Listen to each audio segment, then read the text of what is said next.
Nothing says the Republican Party quite like the unfulfilled promises, great speeches, and no action. For my entire life, almost every elected Republican at all levels of government, local, state, or federal, has failed to enact the wishes of the people who elected them. Mike Johnson, Hakeem Jeffries, and Chuck Schumer gathered this week to hold hands and unite in defense of Israel.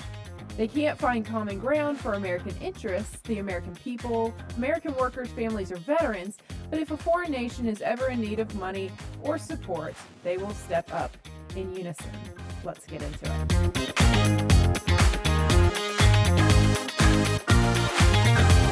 This episode is brought to you by Palmetto State Watch, the premier watchdog organization in South Carolina.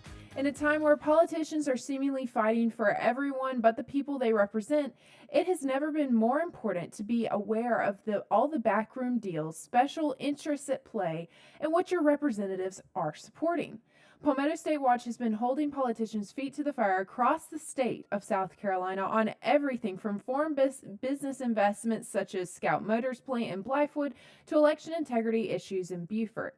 If you would like to support honesty, transparency, and accountability in government, please check them out at palmettostatewatch.com or on social media and support them in any way you can.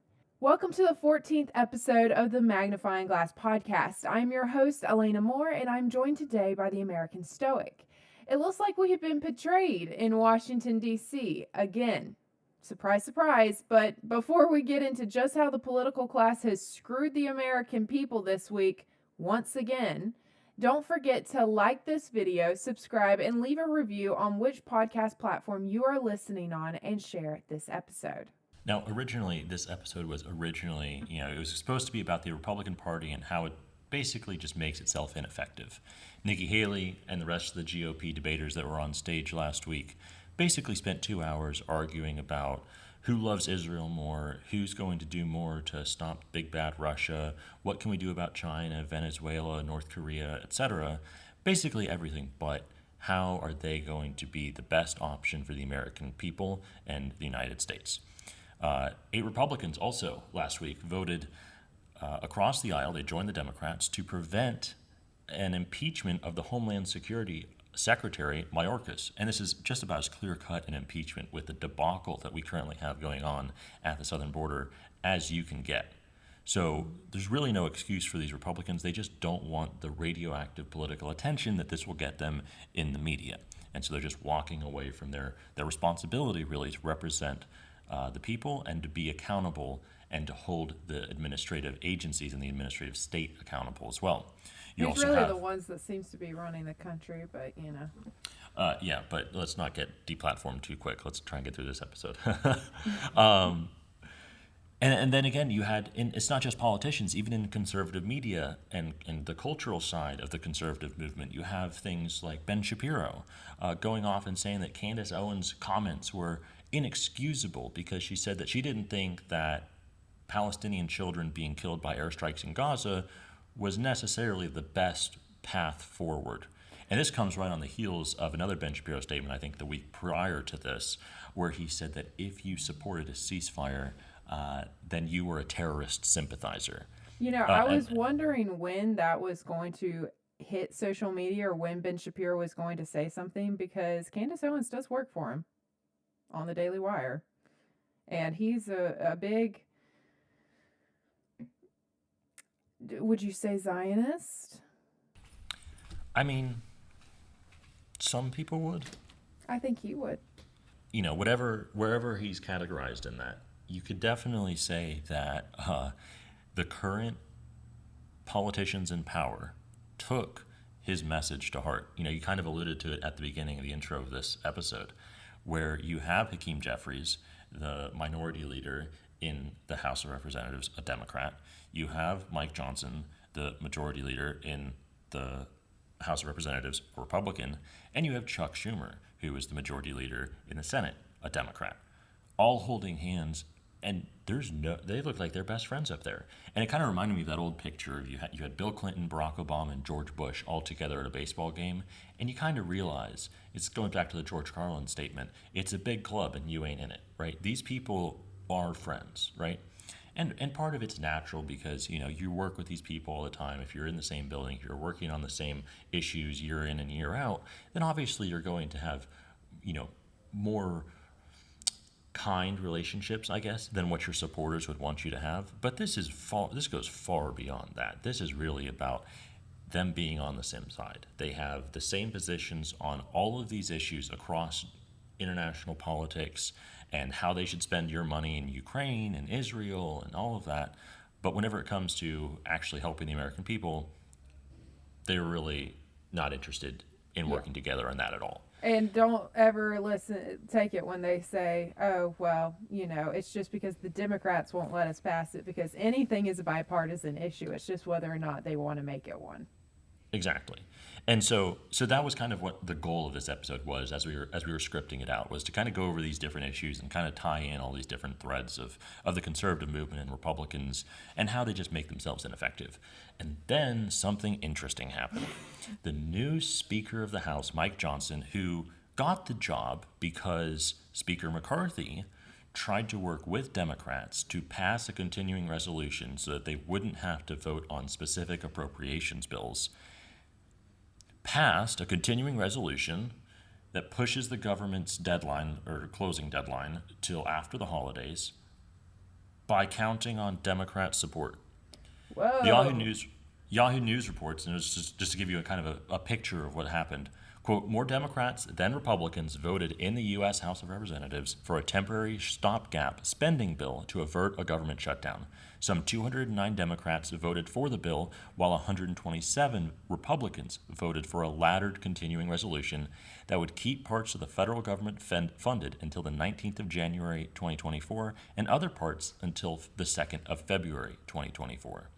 The vote is a win for a newly elected Speaker, Mike Johnson, who proposed the two-tiered approach as a means to avoid passing an omnibus spending bill, but rather to pass 12 individual spending bills, a demand from right-wing members of the House Republican Conference.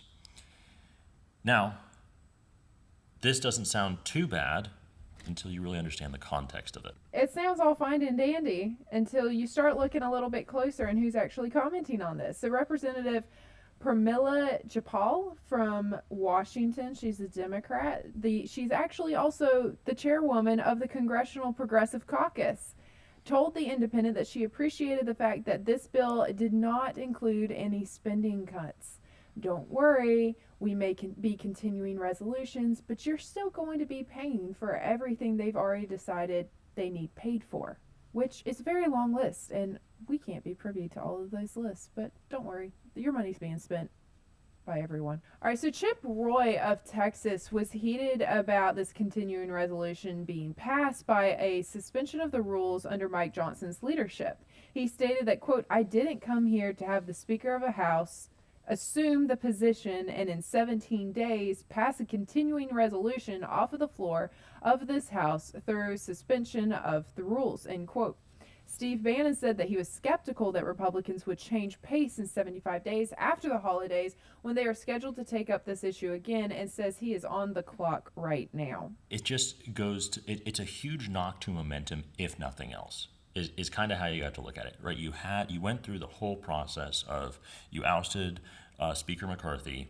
You go through the whole process of trying to find a replacement. I mean, you remember all of the different names that were brought up to replace him. There was a huge fight. People thought that Jim Jordan was going to get it. They spent, I think it was 2 weeks basically in limbo without a Speaker of the House. Everybody was freaking out. The government's going to shut down, all of this. And then you finally reach a point where we got a new speaker. People started to basically immediately come up with old videos, old statements, and his record that basically pointed and alluded to this kind of being the end goal of, well, maybe Mike Johnson is just going to be more of the same. Maybe Mike Johnson is actually McCarthy 2.0. And then what do you get? You get the exact same thing that got McCarthy fired. Mike Johnson has now done. And I'll be honest, I was one of those people that were digging up a lot of this mess because I wanted to see. I can be a very pessimistic person, so when I see a bunch of people saying, oh my gosh, we've won, I always say, listen, we're never winning. So let's look into this a little deeper. The most unrealistic thing you can be as a Republican is optimistic. Yeah. Okay?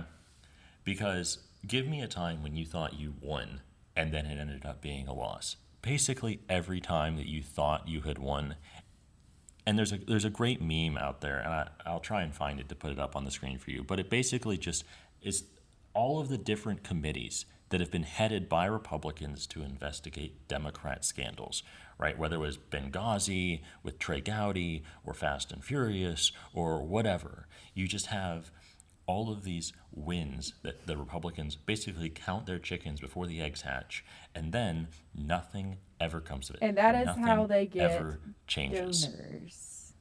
You wonder how they do it? This is one of the ways they do it. So are you going to be suckered Again, into it? But okay. It's a party of controlled opposition, Yeah. essentially, is basically what it reads as.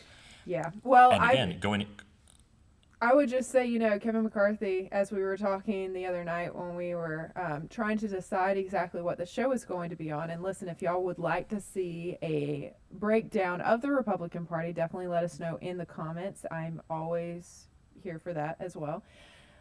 But it really seems as if Kevin McCarthy really just looked into the mirror, said mirror, mirror on the wall, and Mike Johnson really just appeared out of thin air. people had hopes. And I think people are already starting to be dissuaded of those hopes. Because if I remember right, Steve Bannon was cautiously optimistic, I will say, about Mike Johnson's potential speakership and what could come out of it. And then now, 17 days later, you have him saying that he's on the clock, that he's basically behind the eight ball already. And in that clip, he said he's skeptical that they're actually going to do anything here. Mm-hmm.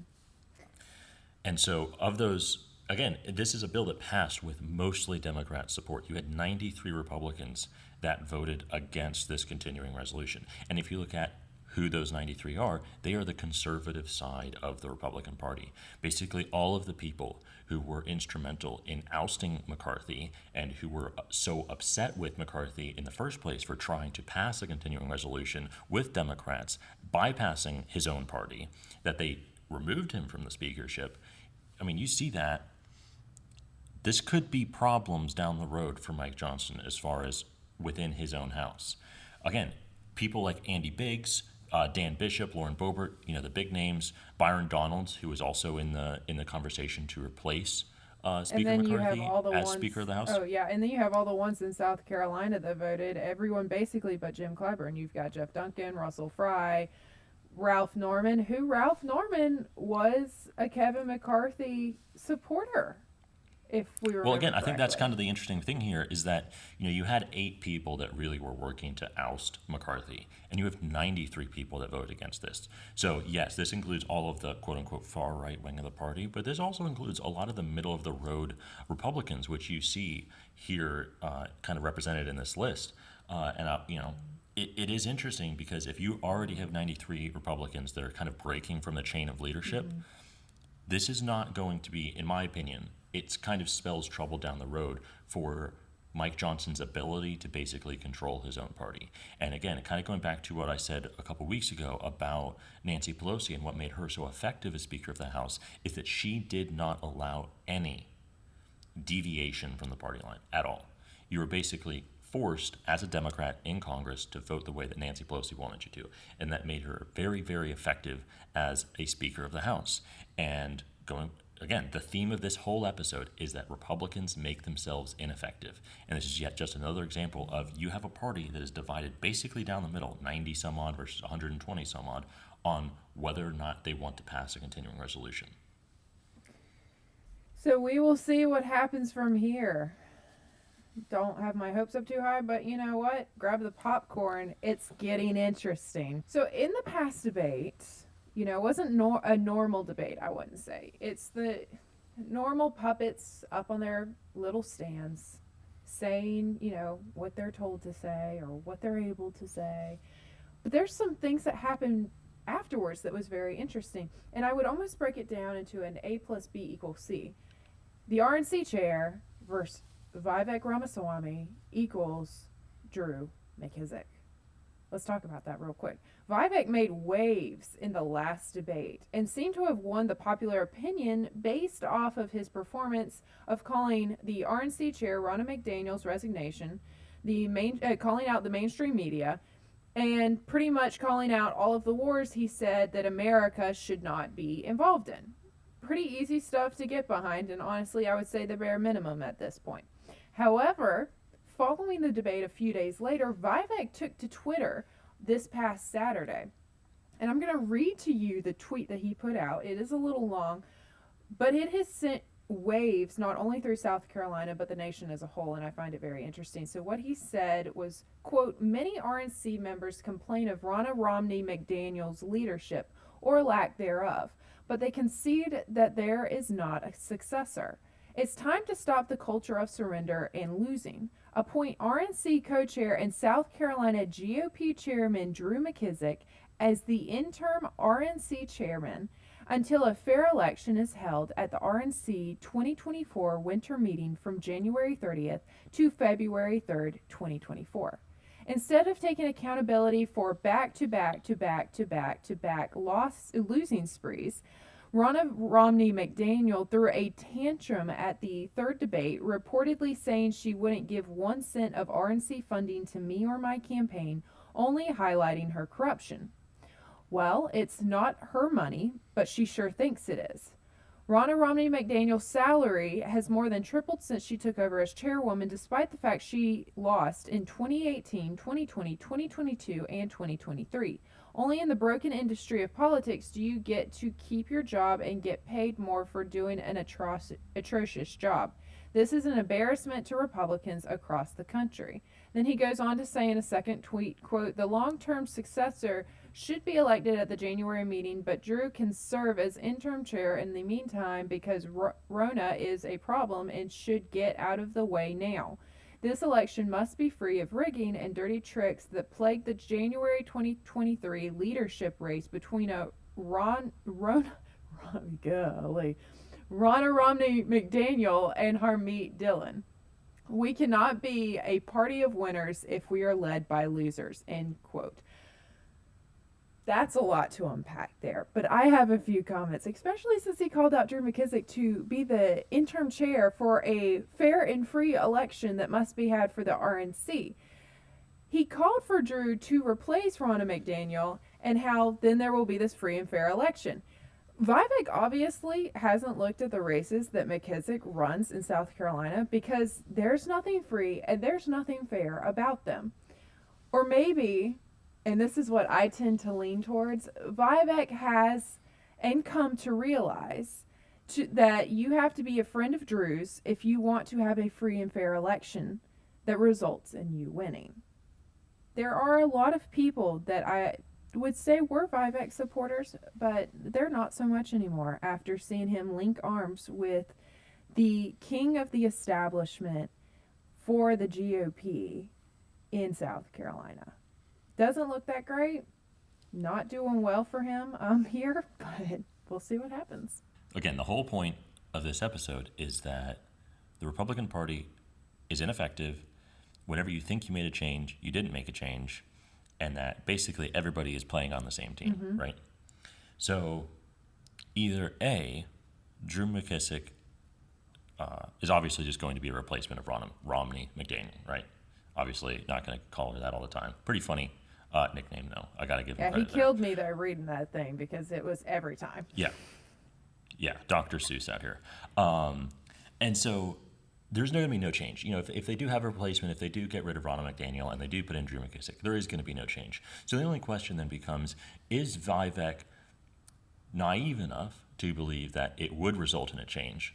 Or is he know that it won't make a change, but because the Republican Party is basically a revolving door of politicians in order to convince their supporters that the next guy is going to be the one to represent them, is he just basically pushing that revolving door forward to enter into the building? I think it's much more likely that it's the second. And again, I have a hard time taking any of this conversation seriously just because Vivek has no chance of winning. It doesn't matter if he gets how much money he gets from the RNC, 0 or 100 million. It doesn't matter because he's not going to win. And so I just have a hard time taking him or any of these people seriously because Ronna's a loser, Vivek is going to lose, Drew McKissick loses, These people are not good at their job. They are not good at winning elections. They're not good at running elections. They're not really good at running campaigns. It's just a hard thing for me to take seriously. It's very funny. I think that what Vivek has done on stage has been extremely comedic, and it's the only thing really worth watching a debate for. No, I take that back. Watching Nikki Haley embarrass herself is the best reason to watch debate. The second best reason Vivek is Vivek. Give fist bumps to Tim Scott and laughing while Nikki Haley is getting her everything in a wad. I'm upset. Don't talk about my daughter. Okay, Nikki. The Hillary Clinton of the Republican Party. Oh, Nikki yeah. Haley. Okay. And DeSantis, his everybody. ad that came out putting side by side about what she said about. Did you see that come out today? Oh, I have not. Got to watch it. She pretty much. DeSantis put together the videos of Nikki Haley saying how Hillary Clinton was her role model for pretty much running in politics. Oh, I did see this. Yes. And Nikki Haley wants everybody to have to name themselves, like verify with the state whenever they get on social media. And that the reason that Vivek attacked her is because he has a problem with women and has nothing to do with it. She's a terrible candidate that is constantly flip-flopping in issues, has never accomplished anything, and stands for nothing. Couldn't be that. It's obviously because she's a woman. And don't forget, she says that she wants to know from the CEOs in America or CEOs that have companies in America how many workers they need imported so they can actually have the people they want. You know, just a little human trafficking in the U.S., nothing new, nothing different. Yes, because as you know, the job market right now is just saturated with unfilled jobs. The economy is booming, and no Americans are having any issues at all with feeding their families. Inflation has never been lower. So we should definitely import more cheap labor. That's definitely the solution. Honestly, Nikki Haley's campaign is now rivaling. I wouldn't have said this 2 weeks ago, but in the last 2 weeks, she is now rivaling the Clinton 2016 campaign in the worst campaign in American political history. I'm just going to say that. And she needs to drop out before she is now so radioactive that McDonald's would not hire her. Okay, it is. Well, bad. I'm sure if she just started walking within a 50-mile radius, those heels of ammunition would go off. I still don't know what that means. I still have no idea what that means. But for some reason, I've got a feeling that the intern that tweeted it didn't know either. Yeah. So.